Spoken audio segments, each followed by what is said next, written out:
What the hell? This happened to me when I was a teenager. My parents and I moved from California to a secluded area in North Idaho. My parents had just retired and built their dream home deep in the back country. We had no neighbors in sight, just forest. Endless, dense forest that backed right up to national parkland and paper mill logging grounds. The house was massive. 2 stories, a gym, a full bar and pool room, and a legit movie theater setup in the basement. It felt like the kind of house people dream of. Remote, quiet, perfect. Or so it seemed. I was dating my high school girlfriend at the time. One night, my parents were out on a date downtown. I invited her over to hang out and watch a movie. We were completely alone. I cracked open a beer. I was underage, but figured no one would care, and we headed down to the movie room to watch Gladiator. Everything started out normal.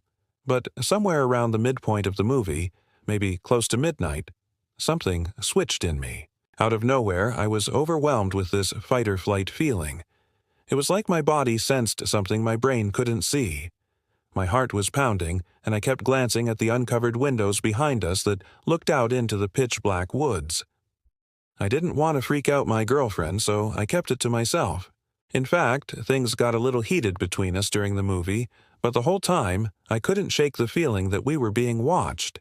I didn't know from where, but I knew. After the movie ended, I walked her upstairs and out to her car. The house was dead quiet again. She drove off, and I turned to go back inside when I remembered I'd left the bar, pool room, and movie room lights on. So I went back downstairs.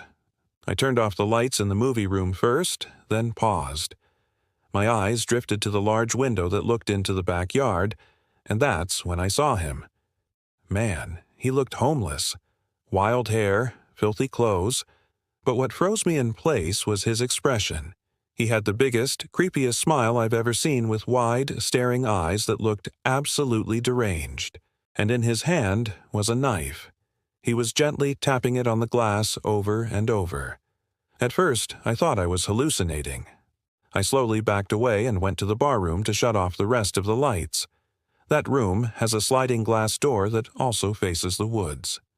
I flipped the switch and watched in horror as the man calmly walked from the window to the door, still smiling, still staring. At this point, we were less than a foot apart, just the glass between us. He didn't try to get in. He didn't move at all. He just watched me. I went upstairs without a word. Right then, my parents were walking through the door. I told them, "I think I need to go to the psych ward or something."